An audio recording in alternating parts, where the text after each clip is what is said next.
태풍 쏠릭이 제주도와 남부 지역에 큰 피해를 입히면서 강원도도 바짝 긴장하고 있습니다. 내일 도내 모든 학교가 휴업하는 등 최악의 상황을 대비하고 있습니다. 교육부의 대학 기본 역량 진단 결과 전문대를 포함해 강원도 16개 대학 중 11개 대학이 구조조정 대상에 포함됐습니다. 해당 대학들은 정원 감축이나 재정 지원 제한, 학자금 대출 제한까지 받게 됐습니다. 오는 11월 15일 치러지는 2019학년도 대학 수능시험 원서 접수가 오늘부터 시작돼 다음 달 7일 오후 5시까지 해당 고등학교 등에서 진행됩니다. 춘천 시내버스 2차 파업 동안 응급대처가 미흡했다는 본 방송의 보도와 관련해 춘천시가 희망택시를 투입하기로 했습니다. 시청자 여러분 안녕하십니까? 태풍 쏠립이 제주도와 남부 지역에 큰 피해를 입히면서 강원도도 바짝 긴장하고 있습니다. 내일 도내 모든 학교가 휴업하는 등 최악의 상황에 대비하고 있습니다. 백승호 기자가 취재했습니다. 수확기를 맞은 도내 농가에 비상이 걸렸습니다. 복숭아 재배 농가의 손길은 더 바빠졌습니다. 태풍이 올라온다는 소식에 복숭아를 하나라도 더 수확하기 위해서입니다. 폭염 등으로 복숭아 수확량이 예년의 절반 가까이 줄었는데 태풍 피해까지 입으면 올해 농사는 완전히 망치게 됩니다. 태풍이 지나가고 나면 이게 봉지가 다 파손이 되면서 이게 다 벗겨져요. 그래갖고 잎에 수적거리니까 이제 기스가 가니까 이제 아무래도 빨리 따야죠. 강원도 내 모든 유치원과 초중 고등학교가 내일 하루 휴업합니다. 강원도가 태풍의 영향권에 든 시간과 학생들의 등교 시간이 겹쳐질 것으로 우려되면서 내려진 조치입니다. 학교에는 교사와 교원들만 나와 시설물 관리와 비상 상황에 대비하게 됩니다. 태풍의 영향으로 도내 축제와 행사에도 차질을 빚고 있습니다. 춘천 닭갈비 막국수 축제는 강풍으로 설치했던 천막을 다시 거두었고 삼척시는 모든 관광지에 대해 임시 휴관 조치를 내렸습니다. 태풍 쏠릭은 오늘 밤부터 강원도에 영향을 미칠 전망입니다. 하지만 태풍이 당초 예상만큼 북상하지 못하면 강수량이 줄어들 수도 있습니다. 태풍의 진로와 영향은 북태평양의 확장 정도와 제20호 태풍 심화론의 영향에 따라 유동적입니다. 앞으로 발표되는 기상 정보를 계속해서 참고하시기 바랍니다. 강원도와 각 시군은 비상근무를 2단계로 격상하고 24시간 비상 대비 태세에 돌입했습니다. MBC 뉴스 백소입니다. 제19호 태풍 쏠릭의 영향으로 강원도에는 강풍과 함께 많은 비가 내릴 것으로 예상됩니다. 산사태와 토사 유출 피해가 우려되는 정선 알파인 경기장을 홍한표 기자가 둘러봤습니다. 돌과 흙으로 꽉 찬 배수로는 굴착기로 퍼올려도 끝이 없고 전선 매설관이 돌 무더기와 뒤엉킨 채 경사면 밖으로 드러났습니다. 지난 5월 시간당 30mm의 폭우가 내리면서 초토화됐던 정선 알파인 경기장의 모습입니다. 3개월이 지난 지금은 상황이 어떨까? 굴착기들이 슬로프 경사면을 쉬지 않고 정비하고 있고 대형 화물 트럭은 돌 무더기를 실어 나릅니다. 슬로프 하단에는 대형 침사지가 조성됐습니다. 급히 흐르는 물을 이곳에 가둬서 흙과 모래를 가라앉히는 역할을 합니다. 물기를 분산시켜 수로로 향하게 하는 워터바도 250곳에 설치했습니다. 지금 전체 공정이 100으로 봤을 때 저희가 한 70% 정도 됐습니다. 그리고 태풍 대비해서 우선은 주요 이제 수로를 다 냈고요. 산림청도 산사태 위험 지역에 간이 계측기를 설치하고 산사태 징후가 나타나면 주민들을 대피시킬 계획입니다. 태풍에 대비한 응급 점검도 마쳤습니다. 24시간 산사태 상황실 운영하고 있고요. 현장에는 만일의 사태에 대비해서 공무원 등 24명의 현장 인력과 굴삭기 등 13대의 중장비를 대기 중으로 알파인 경기장 복원이냐 보존이냐 문제에 앞서 당장 태풍이나 폭우에 의한 피해를 막을 수 있는 시설 조성이 시급해졌습니다. MBC 뉴스 홍한표입니다. 교육부의 대학 기본 역량 진단 결과 전문대를 포함해 강원도 16개 대학 중 11개 대학이 구조조정 대상에 포함됐습니다. 해당 대학들은 정원 감축이나 재정 지원 제한, 심지어 학자금 대출 제한까지 받게 됐습니다. 강화길 기자가 보도합니다. 강원도 내 대학들이 기본 역량 진단에서 저조한 성적표를 받았습니다. 정원 감축을 권고받지 않고 내년부터 일반 재정 지원을 받는 자율 개선 대학에는 5개 대학만이 포함됐습니다. 교육부가 각 대학에 통보한 2018년 대학 기본 역량 진단 결과 강원도에서는 4개 대학과 5개 전문대가 역량 강화 대학에 포함됐습니다. 4년제 대학 중 가톨릭 관동대와 경동대, 연세대 원주 캠퍼스, 한라대가 이름을 올렸고 전문대에서는 강릉 영동대, 강원 관광대, 상지 영서대, 송곡대, 송호대가 포함됐습니다. 역량 강화 대학은 정원을 감축해야 재정 지원을 받을 수 있습니다. 해당 대학들은 최악은 피했지만 지역 여건상 평가 자체가 불리했다고 반발하고 있습니다. 우리가 이제 강원 충청권을 묶였었는데 충청권은 100% 자율개선 대학이 됐고 강원 지역이 좀 홀대를 받았고요. 재정 지원 제한 대학에도 2개 대학이 포함됐습니다. 4년제 대학 중에는 상지대, 전문대학에서는 영월 세경대가 선정됐습니다. 상지대는 정원 감축 권고와 함께 재정 지원이 일부 제한됩니다. 정의사 선임 등 정상화 처분에 대해서 2016년에 대법원 확정 판결을 받았기 때문에 학생한테 가는 제한은 유예하는 것으로 2020년까지.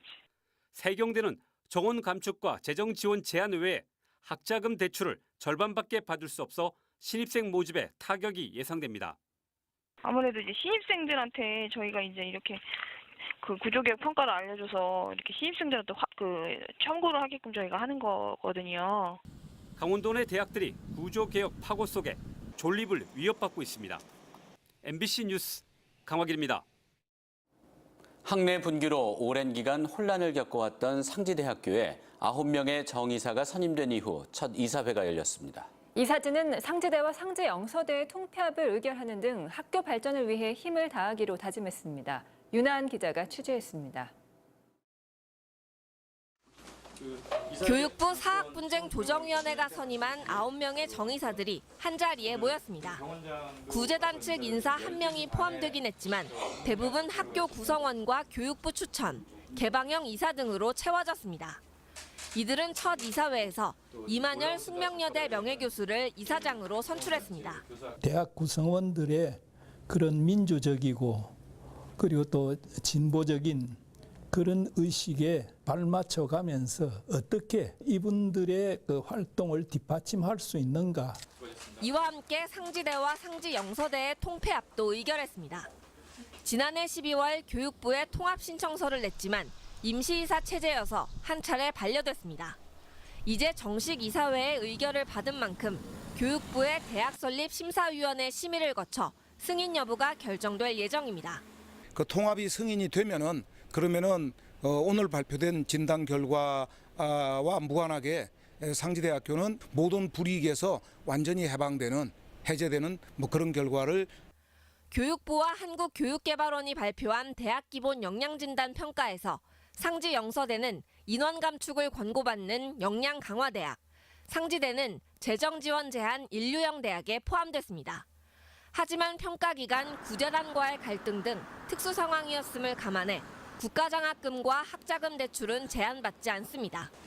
정의사 체제 출범과 함께 상지 영서대와의 통폐합을 추진하고 있는 상지대. 이제는 학교 정상화를 넘어 내실 있는 발전이 가능할지 관심이 쏠리고 있습니다. MBC 뉴스 윤하은입니다.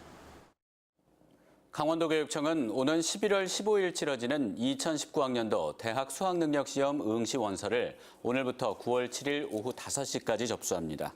재학생과 졸업생은 해당 고등학교에서, 검정고시 합격자와 타시도 졸업생, 시험 특별관리 대상자 등은 주소지 관할 7개 시험지구 교육청에서 응시 원서를 접수합니다. 2019학년도 대학 수학능력시험은 11월 15일 18개 시군에 설치된 7개 시험지구 44개의 시험장에서 치러집니다. 지난해 강원도 수능 지원자는 15,000여 명 중 재학생은 85%인 12,000여 명이었고 졸업생은 13%인 1,900여 명이었습니다. 강원도 시군의회 의장협의회는 오늘 춘천시 의회에서 제194차 원례회를 갖고 동해고속도로 속초 삼척 구간 통행료 무료화를 정부에 촉구하기로 했습니다. 도시군의회 의장협의회는 건의문을 통해 동해안이 남북 물류 및 관광의 요충지가 될 수 있도록 문재인 대통령이 공약한 동해고속도로 무료화 실현을 200만 도민의 뜻을 모아 건의한다고 강조했습니다. 또 시군의회 의장들은 폐광지역 개발 지원에 관한 특별법 10년 연장, 관광진흥기금 폐광지역 배분 촉구 성명서도 채택했습니다. 춘천 시내버스 2차 파업 동안 응급대처가 미흡했다는 본방송의 보도와 관련해 춘천시가 희망택시를 투입하기로 했습니다. 희망택시는 시내버스가 파업한 날 막차 시간인 밤 9시부터 밤 11시 30분까지 한시적으로 운행됩니다. 파업으로 막차를 놓쳐 귀가하지 못한 주민이 마을 이장과 시청, 당직실, 읍면사무소, 버스회사로 연락하면 1,000원으로 택시를 이용할 수 있습니다. 아울러 결핵 노선에는 전세버스를 임차해 운행할 예정입니다. 춘천시가 민선 7기 핵심 시정 운영 가치로 내세운 직접민주주의 실현 기틀을 마련하기 위해 2차 시민포럼을 엽니다. 2차 시민포럼은 오는 26일 오후 4시 춘천시청 광장에서 열립니다. 이번 모임은 1차 포럼에서 걸러진 30건의 안건을 시민 의견을 듣고 투표를 통해서 최종 7개 안을 선정합니다. 특히 이번 포럼은 시민 자유발언대와 문화공연, 체험 프로그램, 벼룩시장 등을 운영합니다. 국제댄스연맹에서 주최하는 월드 댄스컵 대회가 오늘 개막해 4일 동안 춘천 호반체육관에서 펼쳐집니다. 이번 월드 댄스컵 대회는 발레와 모던 댄스, 재즈 댄스 등 9개 분야 19개 종목으로 치러집니다. 독일과 오스트레일리아, 체코, 캐나다, 폴란드, 우크라이나 등 32개 국가 1000여 명의 선수가 참가합니다. 매일 국가별 퍼레이드가 열리며 대회 열기를 끌어올릴 것으로 보입니다. 양구군은 유해 야생동물 포획단이 총기를 사용하면서 인명재산 피해가 발생하는 것을 사전에 예방하기 위해 양구경찰서와 함께 총기 사용 안전교육을 실시합니다. 유해 야생동물 포획단 총기 사용 안전교육은 기동 포획단을 포함한 29명의 포획단원 전체를 대상으로 내일 오후 6시 30분 보건소 다목적실에서 진행됩니다. 안전교육은 총기 사용에 따른 안전교육과 사고 발생 사례 등을 주 내용으로 진행됩니다. 홍천군이 서울시와 상생할 수 있는 협력 사업을 발굴합니다. 홍천군은 서울시의 정책 우수 사례를 공유하고 인적 교류 등을 통해 지역 문화와 관광, 축제 활성화를 도모할 계획입니다. 홍천군은 다음 달 중으로 사업을 선정하고 11월 중 서울시와 상생발전 양해각서를 체결할 계획입니다. 도내 최대 곡창지대인 철원평야의 벼베기가 태풍 피해를 막기 위해 조금 앞당겨지고 있습니다. 철원 지역 농민들은 태풍으로 수확을 맞은 벼의 태풍 피해가 예상됨에 따라 서둘러 벼베기를 한 농가가 이어지고 있습니다. 아직까지 벼베기에 들어가지 않은 농가에서는 배수로 정비와 쓰러지는 피해를 입지 않도록 사전 관리와 대비에 나서고 있습니다. 철원평야의 본격적인 벼베기는 다음 달 초순이면 시작될 것으로 보입니다. 소방당국이 태풍 발생 시 주의할 점에 대해 발표했습니다. 강원도 소방본부가 발표한 8가지의 주의점을 살펴보면 침수와 붕괴 우려 지역 주민 대피, 대피 시 수도, 가스, 전기 차단, 집 주변 하수구와 배수구 뚫어놓기, 산사태 우려 지역에 대한 접근 금지 등입니다. 뉴스를 마칩니다. 고맙습니다.